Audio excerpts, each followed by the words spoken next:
All right, Brandon, we're excited to have the Ole Miss Rebels' second leading scorer from a season ago, Jarkel Joyner. He dropped 12 points per game, finished down the stretch in double figures with 4 straight games. He's going to be a big impact performer here in the 2021-2022 season.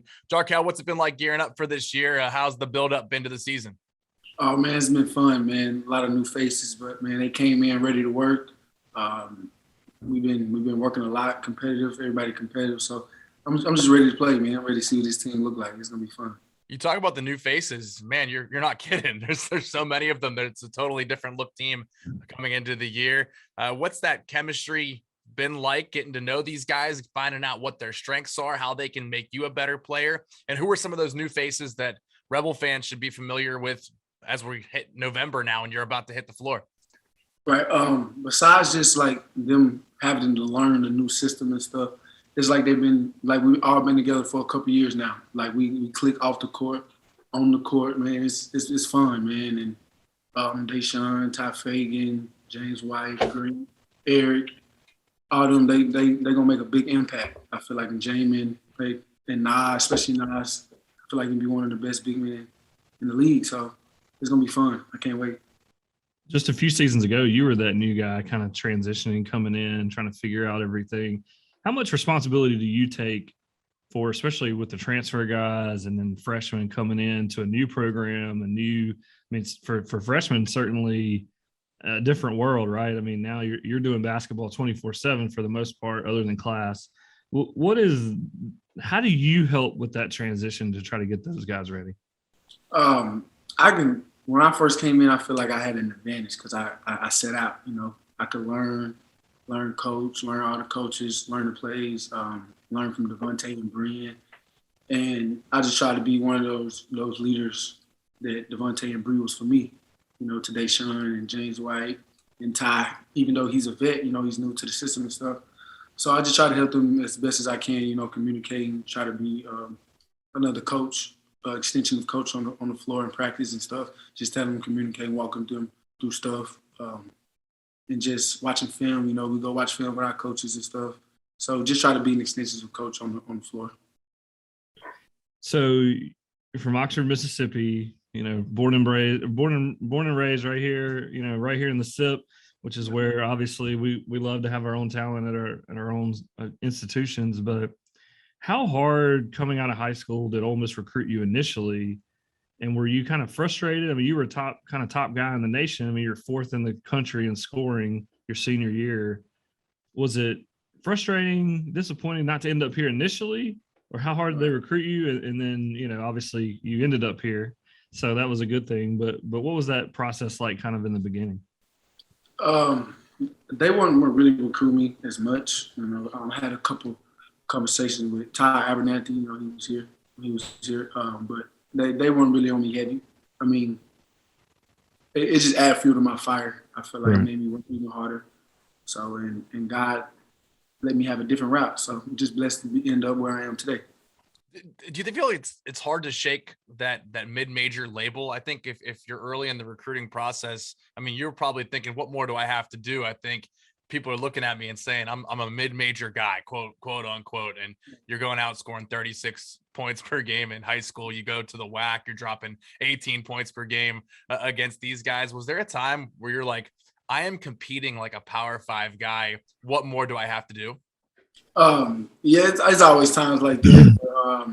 I try to keep my blinders on and just stay in the gym, and I tried to just keep doing what I needed to do every night to get myself exposure. But Mississippi basketball, we don't get a lot of credit, so they don't know that we have good players here. So I think that's what it was. So you decided to transfer here. What went into that decision? Obviously, Coach Barnes is an Ole Miss guy. I mean, he played here, coached here. What was the kind of, what led you back to Oxford essentially? Did you know Kermit going in, or was it more of kind of a, I want to look around, but maybe I want to be closer to home too? Kind of what went into that decision? Because, I mean, you were leading the WAC and scoring as a freshman. It's not, you don't typically see that kind of somebody just transfer after a season like that. So what kind of went into that decision, and what was your relationship with Kermit like coming into that? I felt like for me uh, to keep my basketball career going, I needed to play at a higher level. So did a lot of talking with my family, especially my pops, and did a lot of praying. And I knew Coach Davis and Coach Case when they was at Middle Tennessee. I went to a team camp my sophomore year of high school, and Coach Case really liked me, and Coach Davis, they really liked me. But I just didn't end up there with the Cal State. But when he got this coaching job, I was like, man, I was gonna try to do good in my sophomore season and try to see what happens and see what happens. Can I get closer to home? Because Levi just knocked on the window, man. That's always bothering me. Does he not know there is a very, very serious podcast going on, right? I mean, He sees me in front of a computer screen, just knock on the window.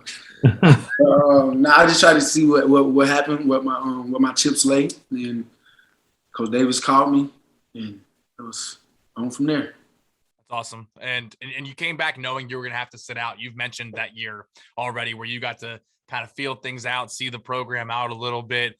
But if there's one thing that Kermit always says about you, Jarkel, and I hope you realize this, that he's always given you your props for it, that you're always in the gym. He says he can't keep you out of the gym.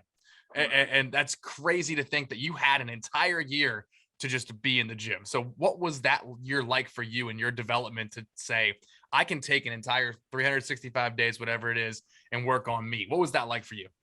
Man, it was fun, man. I would so after practice I would just go to the rec and just play all night because they would have to travel, so they'd leave the day before.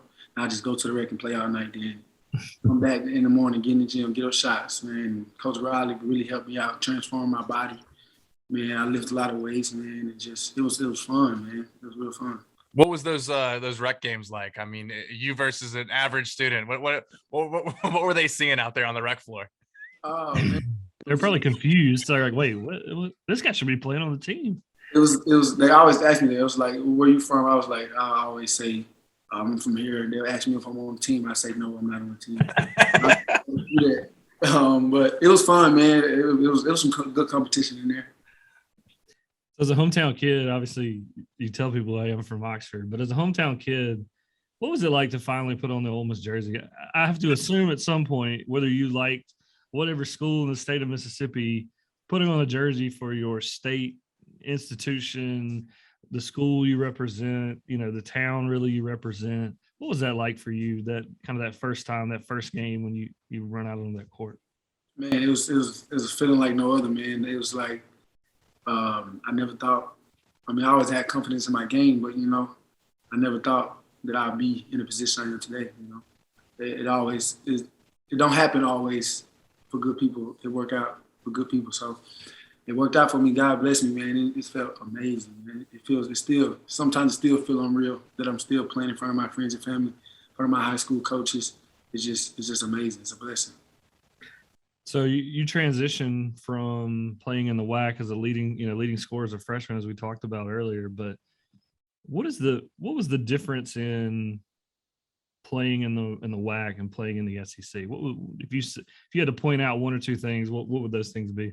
I say the talent and the speed of the game.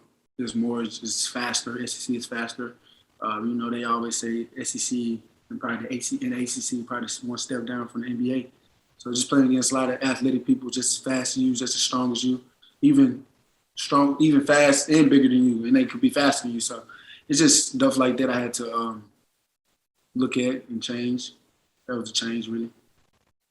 So going into the season, how nice is it going to be? You don't have to sit out. You don't have 10% attendance. It's going to be it's going to be a full crowd because I have to assume that's so tough to you go through a transfer year where you don't play and you're having to figure it out. You get one full season where, in all honesty, like you said, you're kind of trying to figure out speed of the game and whatever, kind of getting yourself transitioned. Then you have a COVID season that is just got to be just super strange from a lot of different aspects. And now all of that behind, we're going to have all things willing, you're going to have a perfect, season. I mean, what is that, what's that going to be like to just have kind of this final run of everything's going to be, normal for you? Right. Man, it's exciting, man. I feel like everybody's ready. Coaching staff, especially the team, just ready to have that pavilion rocking, man. I'm ready. I'm excited. There's a big push to get the pavilion packed, Jarkel, and you've played a lot of basketball in your life, and I think everybody understands that there's an advantage when you have a rowdy crowd behind you. But as a player, how do you feed off that? What does that mean to you to maybe build a home court advantage here in Oxford that would rival the Dukes, the North Carolinas, the Michigan States of the world? Right. Man, it's just a crowd you don't want to disappoint, man. You want to come and put on the show and give them your best every time because that's what they're expecting. So, man, it definitely is an advantage, especially the pavilion. I remember my sit-out year when Bree dropped 40 against Mississippi State, man. The crowd was crazy. It's a big advantage for sure. What's the toughest environment you've played in? Toughest environment I've played in. I don't know. I haven't experienced that really, man. Auburn got kind of loud when we played at Auburn, but I really haven't experienced it yet. Yeah, all the more reason to make Ole Miss that experience. So that's what we're trying to say right now, I guess. But it's people backing you and not yelling at you. That's the good thing. Right. So you obviously, we talked about it ad nauseum. You grew up in Oxford, and Oxford has a great tradition in football, great tradition in baseball with state championships. They got a basketball state championship in the 90s. What were some of your influences to kind of stick with basketball and let that be your sport? Because I'm sure there was pull from some of those other sports to say, like, hey, this kid's super talented, super athletic. Let's get him on the football field, at receiver, or whatever. Who were some of the influences, and why ultimately did you kind of decide to lock in on basketball? Oh man, that was a lot of people. Well, most of my teammates know that my favorite sport is football. Like I love football, man. I always wanted to be a football player growing up. But the biggest influence is most definitely my dad, man. I feel like I'm living the dream through him. He loved basketball, man. He didn't ever play organized. He said he wasn't good enough because he couldn't go left, but he loved basketball. A lot of people have that problem, Jarkel. A lot of people have that problem. He loved basketball, man. So I remember just growing up and just watching the Kobe Bryant finals versus the Celtics. He was always lay a Gary Payton jersey out on the couch. And I was younger. He was always making me scream, Gary Payton defense, Gary Payton defense. He always made me scream that. And then I just fell in love with the game from there. So that's why I picked basketball. So who are some of the guys now that you kind of look up to, maybe try to model your game after, or, because I'm sure you watch film like everybody else, and you watch NBA games, and you might say like, ooh, like I like that move, or I like that, this guy does this when he's playing defense. I like that. I'm going to try to implement that in my game. So who are some of your influences on that level?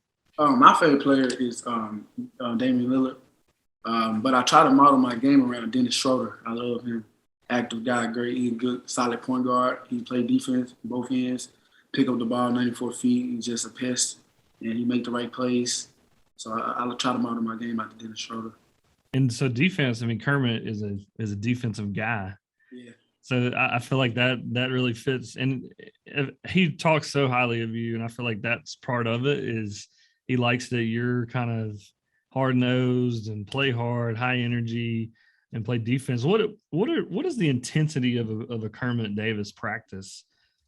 Where he because I've been to some practices, but I want the people listening and watching to kind of get a player's opinion, because right. they're intense, and he is, like I said, he is just a defensive, hard-nosed coach. Man. What are those practices like?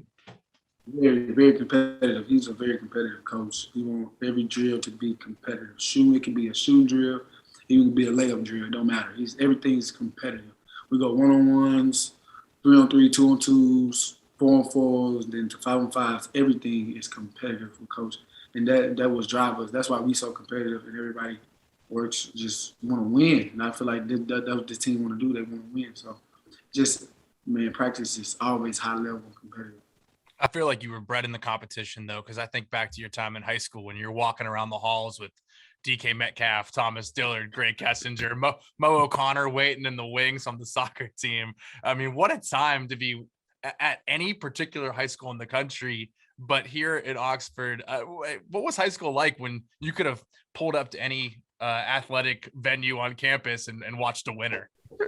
It was fun. That year, my sophomore year to my junior, even my freshman year to my junior year, it was crazy because my freshman year and my sophomore year, we was walking the halls with Shelby McEwen, and y'all know how high he jumped. Right. So you go to the track event and go see him jump out the gym, whatever, missing the mat sometimes. It's crazy. So man, I learned a lot from the guys too, man. They made me competitive as well. You know, everybody wanted to be the best at what they was doing, so it was fun. All the time you see DK Metcalf trying to do, he's tried the track thing where he was running the 100 meters. I mean, he's always seems like he's always looking to improve himself and do something. Was he as good a basketball player as people think he was in high school? No. Elaborate. No, he was not. I'm just playing. DK, man. He thought he could shoot, man. He couldn't shoot. Like he said he could shoot, but he really couldn't shoot. But DK was, man, he was just so athletic, man. He was good at everything, man. DK. But even if he felt like he wasn't good, DK just had the confidence, like, I'm the best. He thought he was better than me, but hey, I thought I was better than him in football, so I can tell him that. But, Coach Drew Tyler, our high school coach, called him Windex because he would clean everything off the glass, rebound, block shots, man. It was just crazy. He was just a freak athlete, man. It was amazing to watch him, man. It was fun. I just throw the ball up, he go get it. He shoot about 2 threes a game, hit the side of the backboard, miss. It would just be so funny because he really thought it was going in. That's the crazy thing. I love it. I love that so much.